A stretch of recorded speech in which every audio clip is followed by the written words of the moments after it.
But for me, looking back like a year ago, I look to see pictures of myself and I don't recognise who I was. Yeah. I think because so much has happened in a year, but on reflection, it's like, wow, I've got like my resilience, my communication, my empathy is so much higher. And granted, it's going to happen, but I've got so much more time and I appreciate all the small things so much more than I ever did before. And people say, like, would you go back to your old life? Yes, in a heartbeat. I would do anything to change that, but deep down, I'm really proud of the person I've become because of how I've dealt with this hand. Welcome to The Narratives of Suicide, the podcast where we bring hope, community, and a voice to those who've lost to suicide. It's where we dispel the myths of suicide. We dispel historical discourses and constructs that have been steeped in history for a very long time, and we're here with hope, love and support for everyone out there who needs to listen to this podcast. I'm so sorry you're here, but I do hope it can give you something to use in your healing process, to be able to pick up the pieces of suicide and put them back together again in the best possible way that you can. So hi Hannah, welcome. Thank you. Hannah is all the way from the northwest of England in Preston, so not, well, far from me in terms of the UK. It's so lovely to have you here. Hannah, you're a young survivor, which is really sad. You're 25, aren't you? So it's really lovely to have you here. You're really brave, I think, for speaking with me today after losing your mum, which was just over a year ago. So thank you so much for being here. I really appreciate it because it's still early days, isn't it? Yeah, 100%. But the more I can communicate and help other people along my journey, the more I can live with it and move on with my journey as well. And hopefully in time, over the period of years, we've all come together and influenced our own journeys. Totally. We do, don't we? I mean, 6 months in, I did the marathon for my brother and spoke on radio and things. And that was only, I would have spoken. I entered it 6 months, but I ran it after a year and a bit. And I think for me, again, it was really therapeutic to just say it out loud. Completely. So for me, I couldn't admit to anyone what had happened with my mum for 12 weeks because we couldn't get our heads around it. So until people just knew mum had passed away, only when we got to the 12-week milestone as such, we decided, you know what, we're not ashamed of what's happened. It's unfortunately happened, but people need to know. Mum was the heart of our local community. So for us to admit what had happened to them, really at that point made people think, you know what, she was the smiley, happy person. She would wave to everyone in the office. So now for them to see that was that person who sadly took her own life, you do not know what's going on behind someone's little wall that they've got up. Totally. My brother, again, 2 businesses. Everyone knew him as a successful family man, did everything for everybody, had an amazing body, which I posted on my page because it's just like, how would you think he's not happy? How would you think he's struggling? So you wanted to communicate that with everybody, but it took you a while. It took you sort of 6 weeks to really think. Yeah. But was that a deliberate thing then, like a deliberate family thing of, come on, let's tell everybody? It's like a conscious decision. Myself and my dad made that decision. So at the time, we didn't feel like it was something to share until we'd physically got our own heads around what had happened, because that ultimate shock stayed with us miles after the funeral. And only really when we got the coroner's report back and we were preparing for court did we think, right, okay, it is what it is. Got all the investigations now. We've got the full understanding of ultimately what's happened. So we're in a position now to share that. Because at the time, with it being such a surprise, and there's absolutely no indication that Mum had mental health, we just couldn't fathom it. So we were under the impression we can't talk about it because if someone asks us why, we don't know. So then we were like, well, we'll not come to terms with it by any means. I don't think we ever will. However, we'd accepted the situation. We'd accepted that Mum had done what she had done because that was her choice. So we will share that for others. If we could prevent one other person going through what Mum went through, and we opened our doors to say, if you need to talk, talk. People would rather hear your story than go through the hell. It was literally hell that we had gone through in that short time. And the reception we got from that post was phenomenal. Don't get me wrong, it was a huge element of surprise for so many people. But the response that they've said, well, it just goes to show you do not know. You literally do not know by looking at someone the value of what they hold inside. So that for us it kind of helped us start our journey of coming to terms with it and having that wider audience, should we say, involved in our journey. So it was a post saying this literally on all your pages? Yeah, it was on social media, it was on Facebook, because that was the sad thing is that's how I let everyone know what happened on the day. It's probably awful looking back, but I didn't want to ring around every person and be like, really sorry, my mum's passed away. I just thought, you know what, the easiest way is just put a post on social media on my Facebook with my mum's page tagged, and then that's it.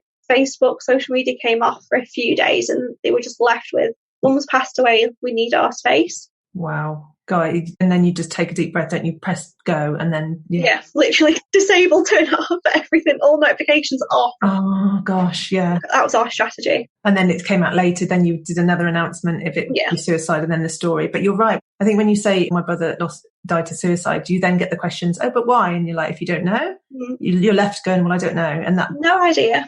Yeah. Gosh, have you made any more like headway with that? Like, because I know making meaning of something is so of a suicide loss. I mean, you know, particularly is such an important part of the grief journey, I think. Yeah. So last year, I didn't personally look after myself very well. I went into autopilot and seemed to look after everyone else. Like my grandma's 91, so she never understood mental health. Like she still doesn't to this day. She cannot get her head around what the situation is, why one would do such a thing, etc. But I think that's just a generational thing. Yeah. So looked after my grandma, who's 91, lives at home, like looked after the house, like household things. Like mum was the one who ran the house, so looked after all like the banks, the insurance, utilities, food shop, all that type of thing. So between me and dad, we were like, oh, where do we start? Like we didn't have a clue what direct debits came out. Yeah. So just literally went into autopilot. So we had to plan a funeral, sort out all the like legal side, the utilities. I went back to work after 2 weeks. So when I say I didn't look after myself, that's to the extent. So the week before coroner's court, I unfortunately ended up in hospital for 5 days. And that's when I just thought, I had to change my next of kin at the hospital. Like they asked, oh, I bet you want anyone looking after you, like all those little things. You're like, I could really, really, really do without this. And so I was in hospital for 5 days and I went up to coroner's court. And that's what made me think, right, Hannah, you need to stop now. You need to really look after yourself and see how you're going to deal with this, because you can't keep doing what you're doing. Yeah. So whilst I was in my hospital bed, that's when I started my suicide bereavement journey page. Okay, yeah, on Instagram, suicide.bereavement.journey, isn't it? Yeah. Yeah. And so you were in hospital, or you just come out in hospital? In at the time, yeah. That's when you kind of said, right, enough. Yeah. I need to process this somehow. And your processing was writing about it, creating a new page specific to suicide bereavement. Yeah, initially it was private. So I just wanted an emotion dump, an outlay of get all that tension and like held up emotion out. And I didn't know how else to do it. Tried writing on paper and it just wasn't my kind of thing. I think it's our generation really. So I just put fingers to screen rather than pen to paper. It just opened up that way. And then over time, I just shared it to public, and from there I think I'm up to 2,300 followers now, so it's been quite a journey. Wow. Yeah. And people reaching out to you, I guess. Oh, I probably easily get about 15 messages a day. Wow. From people in our same situation, asking for advice, saying like, thank you for sharing your journey, it's reassuring. Wow. What have you done? What are your thoughts on this, that and the other? It's just incredible. Awesome. That's so good. So this has given you something that you were looking for. You were looking for an outlet. You were looking for a way to share the intensity of holding it all in. Yeah. And you've done it in a productive way that you now help other people, because you said you were helping other people anyway. Yeah. You know, you went to caring mode in sort of a dissociative way, you know, where you literally just tried to soldier on, didn't you? Yeah. But then you couldn't anymore because the hospital kind of brought it to your attention that perhaps you can't do that anymore. Yeah. Perhaps you need to look after yourself. Yeah, completely. Thank goodness for social media sometimes. I know it does have its benefits. I think the best thing is my page is completely honest. It has the good days, bad days, and everything in between. There's posts about anger, there's posts about, well, what do I do with myself now? What ifs? All the different elements that you could potentially encounter on this journey, I probably posted about. The thing is, when I was in that situation looking, I couldn't find that support and help online. So to have that for someone else now goes such a long way. Yeah, because anyone can just look through the posts and see, can't they, what they might be experiencing. Yeah. Because you went for help, didn't you? Completely. A few months in, and you didn't feel like anybody understood. You went to a counsellor and it didn't work because they felt they couldn't help you. Yeah, so initially at the end of May, I reached out to SOBS to get just some advice more than anything. Like, I didn't know what I was feeling was ultimately normal. So I had a very high anger level, and I probably still have heightened anger at the moment, if I'm honest. However, all the emotions I was feeling, they're not typical textbook grief elements. Now I was thinking, right, well, is this my mental health that's taken a beating? Is it normal for me to feel this way? Like, what is normal? What isn't normal? Am I okay? Yeah. So I rang up asking for some advice, and unfortunately it wasn't readily available at the time. So I was put on a telephone waiting list. So I carried on doing what I was doing. And so I reached out to the doctors as well, just to try and get a counsellor to speak to. However, they advised that you can't speak to anybody until it hits 6 months. So I had to ring back on the 6-month date. Rang back on the 6 months because that's when, I think everything hit me the hardest, if I'm honest. So rang back to, again, try and get some help, and they put me on a 6-month waiting list. So unfortunately, I didn't have the best encounter with trying to get help through the NHS services or through SOBS. However, when I was probably the receptionist's worst nightmare, but I knew I wasn't right at the time. So I did keep ringing the doctors, seeing if I could be pumped up a list. So I eventually got someone to speak to in December. Right. So in December, I was issued a counsellor. So on first assessment, I should have had 12, I was entitled to 12 sessions. However, we got to session 3 and they said there's nothing more they can do because they're not trained in that field. It was so disheartening, but there's no point unloading to somebody if there's nothing more they can do for you. So I completely understand their view of this, and they've said if I ever need it again, I can go back and there may be other people available at that point, which is brilliant. Like, at least they've not closed the door completely. Right. However, it doesn't make you think you're on an easy journey. Granted, what we're on is not an easy journey. Fully appreciate that. However, that's what made me more inclined to see what I could do more online. So, funnily enough, I posted about my failing counselling service session on my Instagram page. And I was approached by Suicide & Co to speak about what had happened and what they were doing in the coming months. Right. And from that initial conversation, I've now become ambassador for their charity. So based on my experience and the experience of others, we're now working together collaboratively to influence support that's readily available for people going forward. Awesome. That's Suicide & Co, which again you can find on Instagram. Have they got a website? Yes, they have. Fantastic. So again, you're picking up and just helping other people with what you couldn't find yourself, and you realised how important it was. Because you were in such a turmoil anyway, not knowing. May to December, you first got the counsellor. That's already near on a year, isn't it? You're still looking, still searching, going through all the emotions. And I've heard that quite a lot. It's just where is that support? Where is that exact? And everyone's support needs are so different. Like you say, social media. Other people is pen to paper. Yours was finger to screen. Other people singing. Other people dancing. Other people this. Other people that. It's just we're all. Me with my running, we all just do such different things. And I think that's what's lacking, isn't it, in the community, the ability to be able to find what we need at the time we need it. And because we're already confused, aren't we? We're already confused. Completely. So unless someone shoves it in front of our face and say, here, look, this is here for you, we have to go searching for it. And that's, and when you're in the resilient stage where you were just getting on. Yeah, you're literally in autopilot. You don't think for 5 minutes that what you're doing is a bad thing. Like, for me, sleep was a massive issue. So I'm typically a 10, 11 hour a night sleeper. I love my sleep. However, last year, I think I was running off 3 or 4 hours a night and I couldn't nap in the day. Like, I knew it wasn't healthy with this sleep pattern, but nothing I could do was helping my brain switch off to sleep. So I think I was washing my hair at 2:30 in the morning one day just because I didn't know what to do with myself. So you just get to that point of you just need to fill your time. And granted, a lot of people do that as a coping strategy. They go on autopilot. They do everything that needs to do it and they don't want to sit still. But I think it takes time to realise, right, you need to look after yourself. You need to look after number one, because no one else will do it for you. You have to find that headspace to be like, right, okay, I need to learn to sit and switch off. I can't be on fast forward all of the time. Yeah. Do you get time away from your page then enough now? When you've got 15 messages a day, do you take time out? So I'm quite I say strict. It depends on the type of day I'm having. If I'm having an okay day, I'll go on it, reply. However, if I'm having a bad day, I leave it. I'm not on it when I know it's not right for me. Great. So if I've had like a bad few days, like over the March and April period, when I did reply to people, be like, I'm really sorry for the slow reply, had a bad few days. And they find that really reassuring that you still do have bad days, because you do. They don't just disappear because it's been a year. You still have raw days of what's going on, or some like really emotion heavy days. But again, because of that transparency and honesty on my page, people are like, thank you for just reminding me it's okay to have a bad day or to be angry with them for that day. It's totally normal, but people don't see it enough to resonate that it is normal. Totally. And it was like you, it was such a shock. Like someone said before, it's not like you get a guidebook. It's like nobody, because you don't get a guidebook, partly because we don't think about it. It never entered my mind for a second that anybody in my family would do that. Not for a second. Likewise.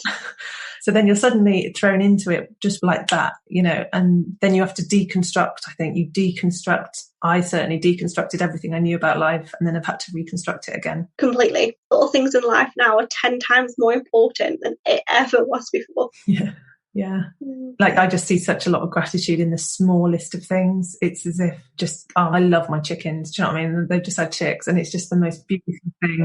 It's beautiful. It's just, you just take pleasure from, but then there's other times when you don't, when you are angry and you do think, and there's surreal moments. It's such a mixed bag, isn't it? And they come and go. And even 4 years on, I still get my days and times, and they're not as powerful. They don't knock me sideways like they used to, but they're just in the background, and I know it's there. But I'm even more aware then of saying, I'm not going to do anything today. I'm going to have my down day, and just accept that that's who I am for today, and come away from all the doing stuff. Because once you pick up that baton of suicide, like you've done, then life gets quite busy with your 15 messages a day. And of course, it's really important to us, isn't it, to do it? Yeah. And we're really passionate about it, but also knowing, like you do, I'm not going to just not answer today. Yeah. And have that space. And I think you have to be honest with yourself more than anything. Like, if you know your triggers and you know your threshold, then you need to be aware of that. You need to look after yourself enough to accept that as well. So I think the biggest part for me on this journey has been acceptance. So for me, until I accepted what my mum had done, I couldn't come to terms with it. And once I'd accepted that it was her decision, a lot of key emotions started to settle. I say settle, it's probably not the right choice of word, but the unknown and the what ifs and the why, they all disappeared, because ultimately at the end of the day, that was their decision. They thought that was necessary. And you know what? There's no point haunting myself with the what if, the why. Could I have done this?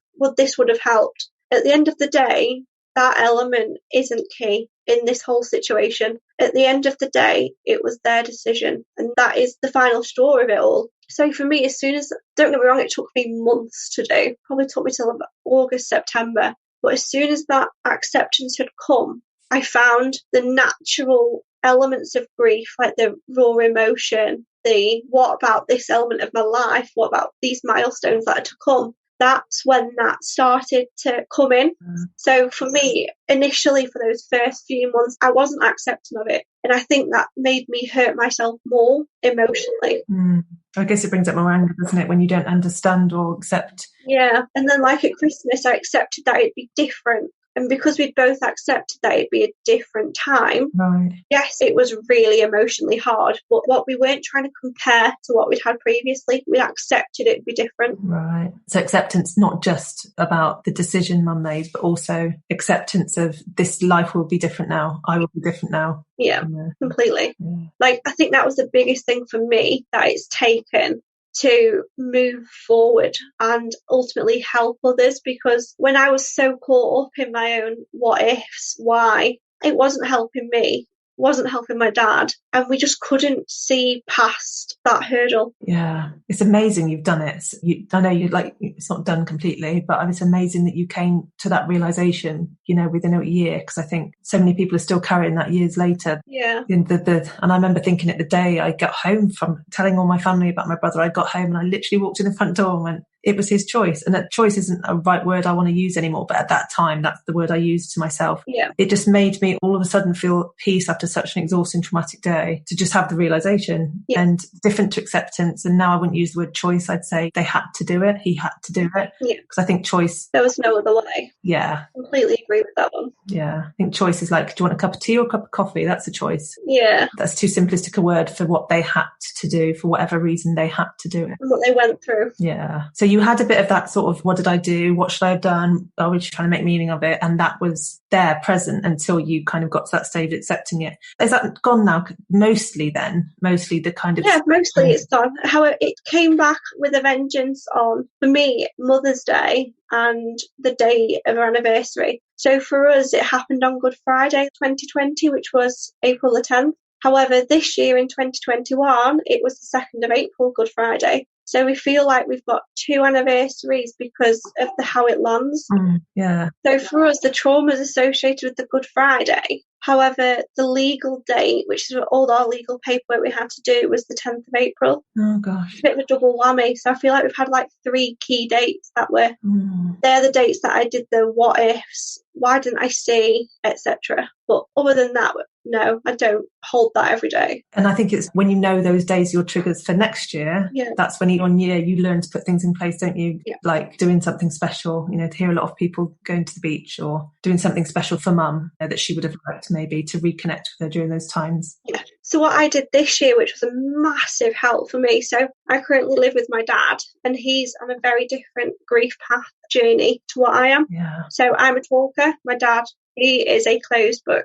Don't get me wrong, he opens up a lot more now than he did, but you can't poke and prod to get things out of him. He opens up on his own accord, which absolutely fine. Everyone deals with it in their own separate ways. However, for me in March, I was thinking I had Mother's Day, her birthday, Good Friday and April the 10th all within the space of 4 weeks. And unfortunately, my mum's sibling passed in the same period. So it was an absolute whirlwind of dates and emotion. So prior to that, I was already back in February, I was trying to preempt, well, how am I going to cope with this? I know all this is going on, but I need my time. I need my release. And my release is exercise. Like I joined CrossFit last year. I absolutely love a good scenic walk. For me, a good view just lifts my spirits beyond belief. So in February, I decided I'd do 100 miles in March. Ultimately as a fundraiser as well to raise money for Suicide & Co. Yeah. But initially this was the time for me to dedicate every day to get outside, get fresh air, give me my time and space away from my dad so he could have his time as well. So I spent the whole month of March on my walks, raising money, raising awareness, and it gave me exactly what I needed. I had a reason every day I had to get outside. And for me, that's a natural remedy for the journey I've been through. It helped me probably more than words can even describe, if I'm honest. Like the level of headspace and fresh air is just the best medicine for me. I think that really, really, really helped with that heavy 4-week period. So CrossFit is walking, is it fast outside or something? Oh no, CrossFit, so it's Olympic weightlifting, like cross-functional training, so it's totally different, but it's just physical exercise. And back in March, the gyms were still shut. So I was thinking, well, what else am I going to do instead? So I took up all this walking. Got you. So you mixed the CrossFit and the walking. Yeah. Okay. Because I guess, it would it have been lockdown, Mum? Yeah. Yeah, so you've done the whole thing in lockdown, haven't you? Yeah. Oh, gosh. That adds the extra layer of everything, doesn't it? Yeah, unfortunately. There's still some family members we've not seen since it happened due to all the restrictions. Yeah. And the funeral, I guess, would have been minimal as well. You know what? The funeral was incredible. Phenomenal. So we were in lockdown. We were only allowed 10 people attending. But all our local community, so I live in a little village, and our local town is where my mum worked for 18, 20 years. Can't remember the exact date. Oh, yeah. Everyone lined the streets because it was beginning of lockdown. It was when everyone was like furloughed. Yeah. So literally like from our street out to the main village traffic lights, there were people just lined the streets and clapped the whole way through. That is the funeral cortege went through. Wow. And then we went into where she worked, the little town, and we stopped outside the shop. And when I say thousands were on the street, I don't think that cuts it. The police shut the road because we'd caused such a commotion. And there was people just on the street clapping. It was incredible. Wow. So as much as it was an awful situation and as much as it was in lockdown, we could not have asked for more. Wow. Was that the point they didn't know it was suicide as well? That was, yeah. Oh my gosh. What was she like in the community then? Because that's awesome, isn't it? They all knew her, didn't they? Yeah, so we only live in like a little town anyway, and she worked for a travel consultant. So everyone knew her. Like, she was the one to book the holiday, get the foreign exchange, sort the insurance. So everyone knew her. And because I went to school in that same little town, like, everyone knows me. Everyone knows my mum. Like, literally, I can't go anywhere. Like, oh, you're Margaret's daughter. I'm like, yeah, that's me. So even now, like, she's still lived on through me in that poor town. Because I went to I shouldn't be telling this, but I went to the chippy the other week. I didn't even have to say my name because he knew what I looked like from my mum. Oh, wow. Oh, bless. Oh, that's awesome. That's how much she was known. Oh. So to get that level of send-off was just incredible. For you, yeah, and your dad. Oh, it must have Yeah. been, yeah, just so nice to see the support that you had, Yeah. even though it was from a distance, and the love for her, wasn't it, really? And the love for you as a family coming out to clap, wasn't it? Yeah, it was absolutely amazing. And one of her work colleagues set up they've got memory pages on Mind, so the Mind charity, they've got like a page where you can have like a remembrance page, and it also helps with their fundraising, so you can go on, leave a note and put a donation. Right. And I think that hit just shy of £2,500 back then, so that was the only hint that we'd put out that it was mental health. Right. But by doing that as well, we've got a beautiful page that we could always look back on with messages of love and support. Oh, so the page you put up, people could make comments, so you have to keep. Yeah. Is that on the website all the time? Yeah. Oh, brilliant. So you can go, because that's something especially you can do on those days as well, when you feel like it, isn't it? Just reconnect. Yeah, it's amazing. Yeah, the love felt for your whole family. It's just, oh, that must be so nice for you when you're going through just the shock and everything. Yeah. To just have that special day. It was so overwhelming, but it was so incredible. Yeah, awesome. It sounds like you've been on such a quick journey. It sounds like within a year you've done so much, but you're also looking after yourself. Yeah, I think it's because I'm very self-aware of myself now from what's happened.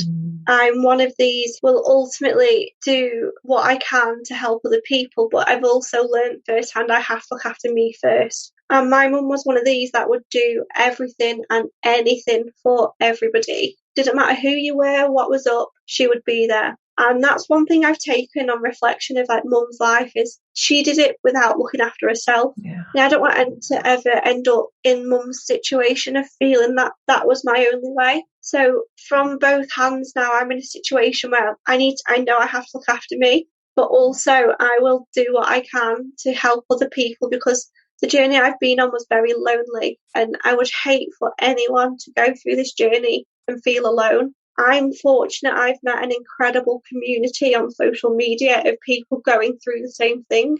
But don't get me wrong, it's very few and far between of people in our situation.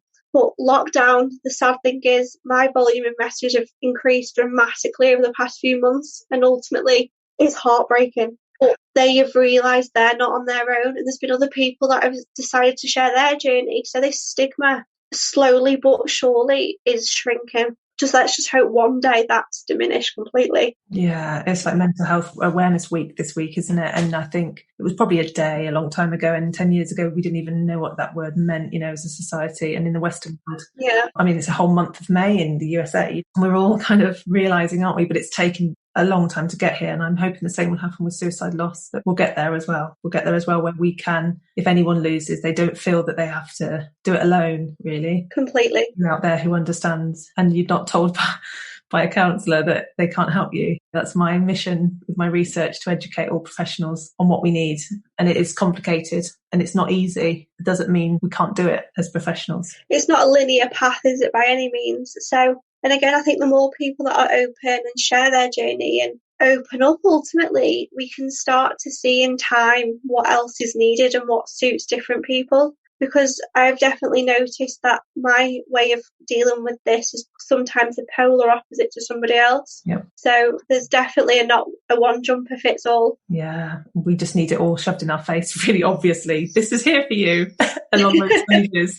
And we'll get there. It will get there with social media, because if you just put suicide in the hashtag section or whatever it is, because I didn't go on social media till recently, the same thing. It was just part of this campaign to do this Instagram. I hadn't done Instagram until 6 months ago. So for me, wherever you put that thing to search, if you put suicide in there, well, first of all, it flashes up with a thing, doesn't it? Yeah. Do you need support and help? Which is great. I think that's brilliant. Then you say no.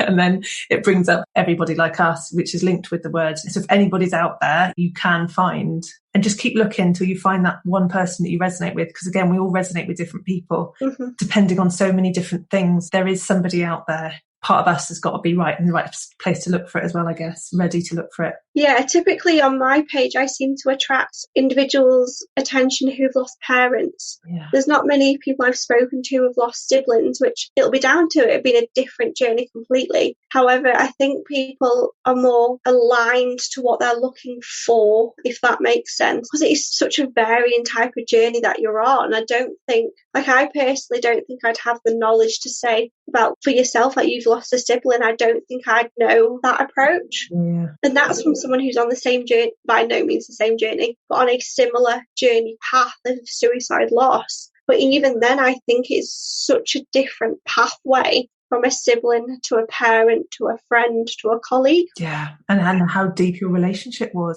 or how your relationship was in the first place, and how you're left living. There's so many different dimensions, isn't there? Completely. It's having as many of us out there like us. There's one person then that somebody can resonate with to say and reach out, and you will always answer, which is lovely to hear. You'll always respond, even if it's a day later when you've had your day which you need, which is very definitely okay.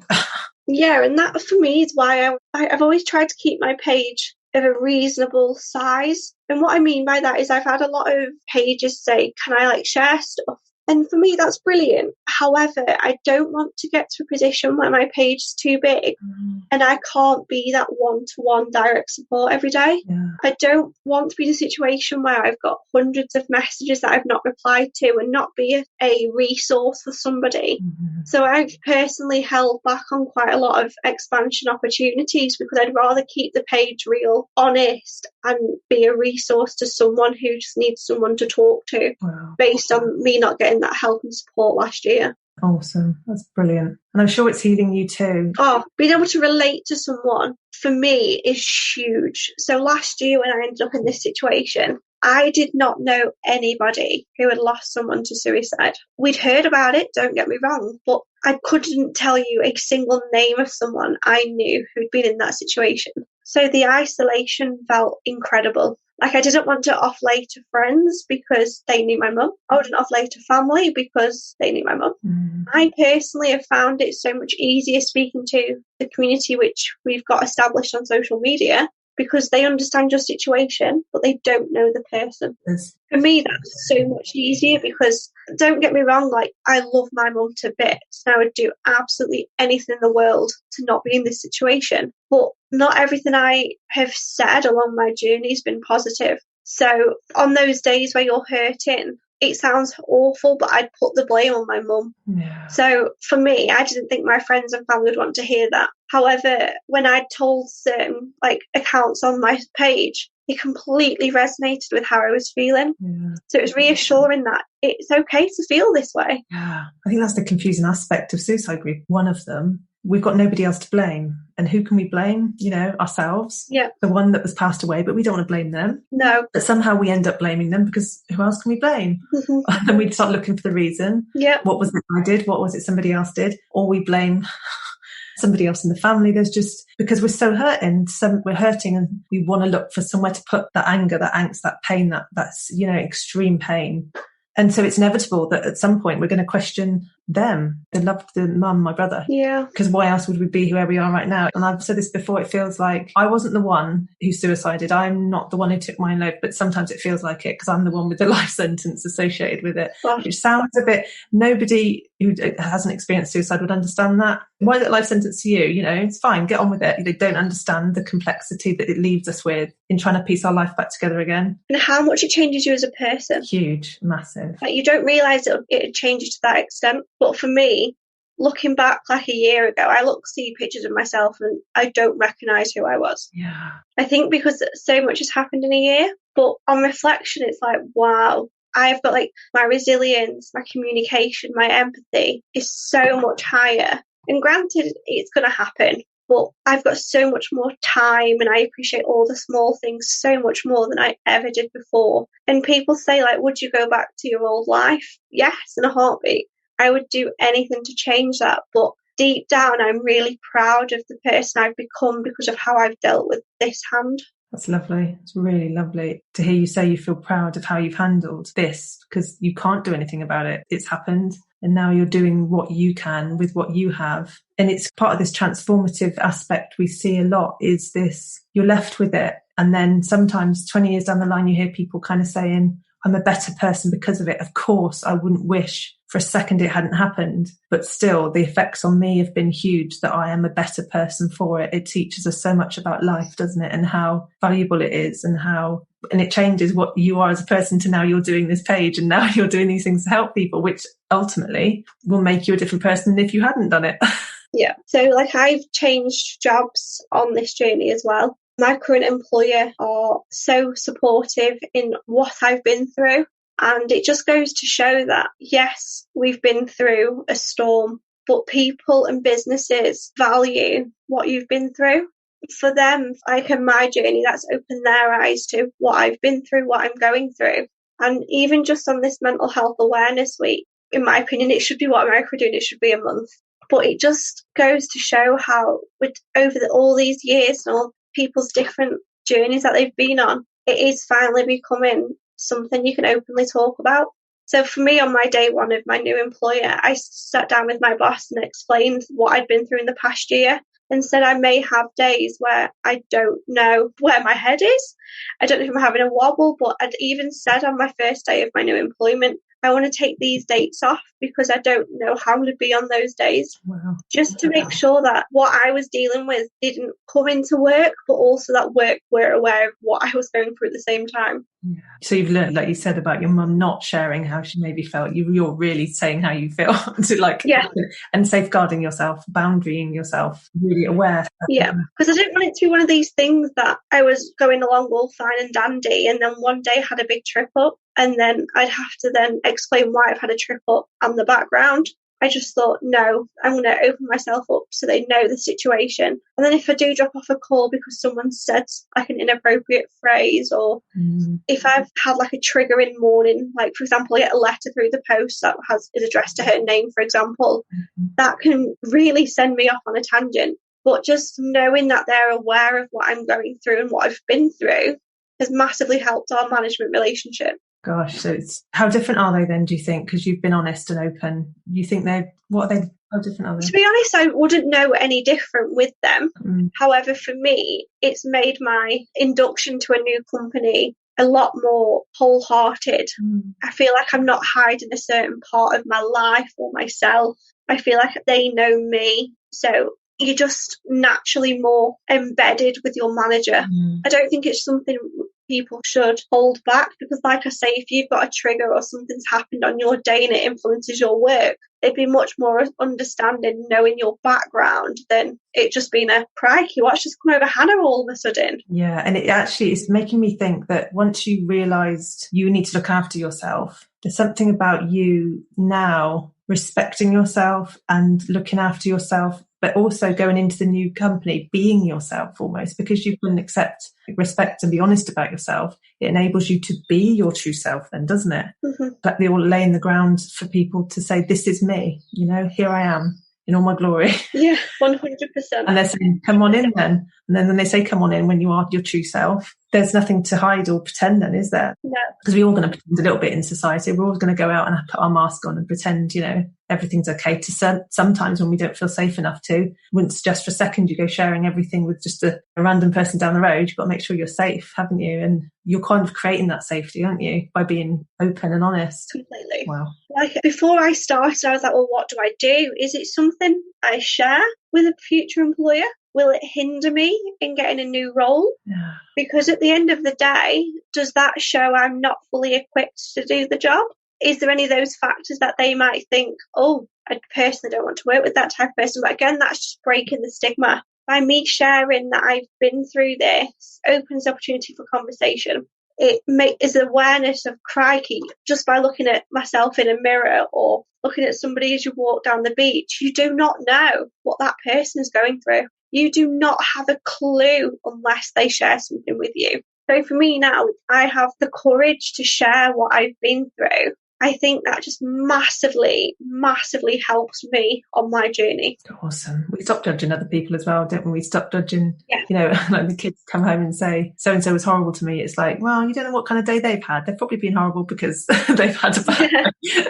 Just so overly accepting of people, which probably isn't a great thing all the time. It might be a bit more critical sometimes, but it makes you, not judge people. Well, we all judge. I think we've got to accept that. It's inevitable we're going to judge. We see something, somebody, and we're going to judge. Mm-hmm. But it's trying to break down, why am I judging them? Is that the right thing to do? Am I wanting to do that right now? And then look beneath that. And if we have the time then to ask, are you okay? But only if we have the time to hear the answer. Yeah. If you're not there to hear the answer, don't ask. But go back to ask later if you're worried about anybody, because if you see any red flags, they call it, in suicide prevention, if you see a red flag, just a certain thing that they've said that worries you, always go back, but only when you've got the time. Yeah, there'd be nothing worse than for someone to have the strength to open up and for that person not to have the time to pay that attention. And it doesn't need much but holding, does it? You can just be quiet while you listen. I think we think we've got to do something, and actually doing something is just listening, being quiet. And paying attention. So there might be a pause because they're getting upset.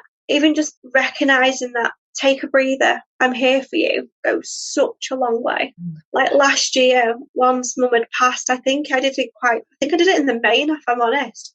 I did the ZOBS suicide prevention training. I did that purely at the time to see if I'd missed anything. Have I not paid attention to the signs? I was so curious as to, well, where's this come from? It was out of the blue. What are the typical signs? What are the typical tendencies? So I did this training. I gained so much knowledge about typical suicide tendencies. However, Mum didn't fit the stereotype, which was Mum all over. Mum was one of a kind. Mum, she didn't fit just a generic type of mum. She was, in my opinion, you couldn't ask for more. Like, she was your cheerleader, your emotional blanket, the one, if you wanted something, she'd be like, oh, I'll get it now for you rather than wait 2 days. That's just Mum. But I did that to see, on reflection, it's just to help with those what ifs. But now I've got so much more awareness for other people. I know those tendencies. So if I, God forbid, ever drive down the road and see someone, I know what I can do to help somebody somewhere.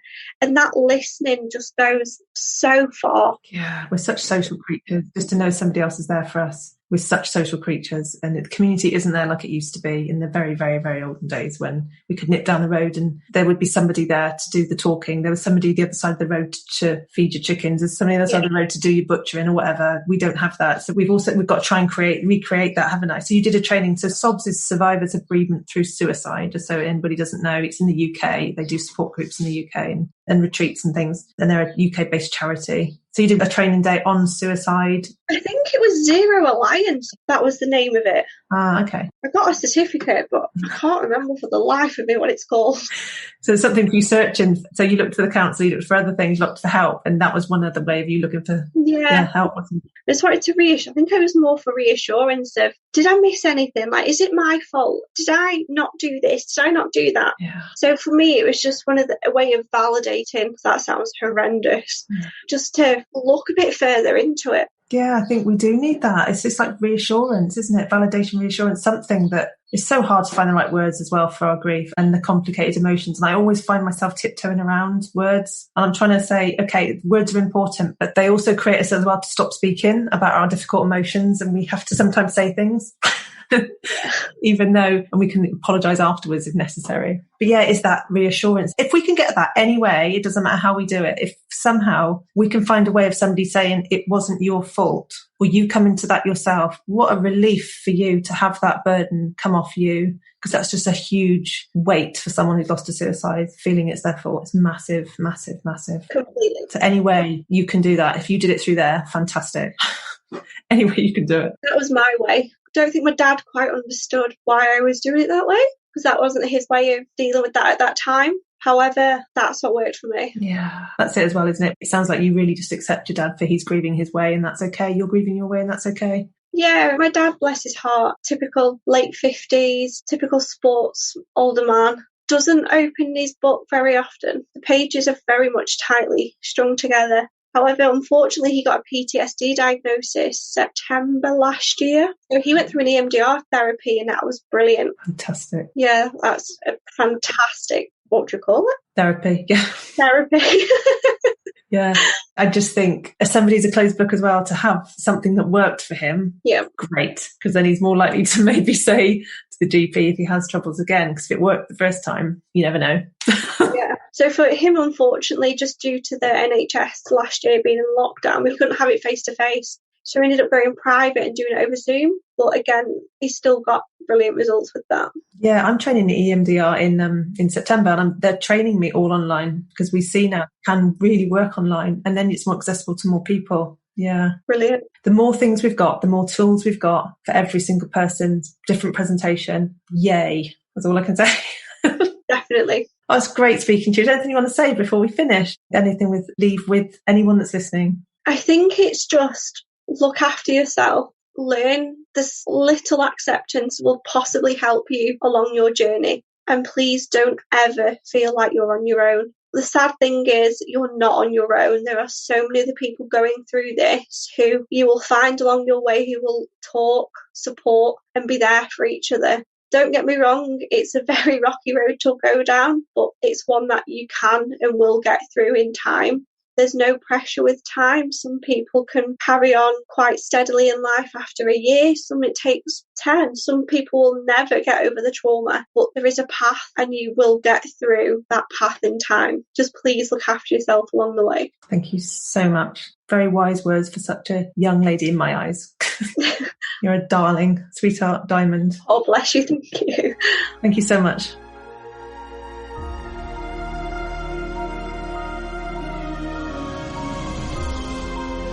Thanks so much for joining us here today. I hope it served you and given you something for your journey with suicide. Come back and subscribe, like, do whatever you need to do on your platform to help us to raise awareness of suicide, because the more we keep saying the word, the more we can gain support for us left behind, and the more we can raise awareness of the word and how society sees it and reduce this stigma that's so attached to it. Please get in touch. You can find me on my website, suicidegriefsupport.com. I really want to hear from you. But for now, please take care of yourselves and take care of each other. And remember, we are stronger together.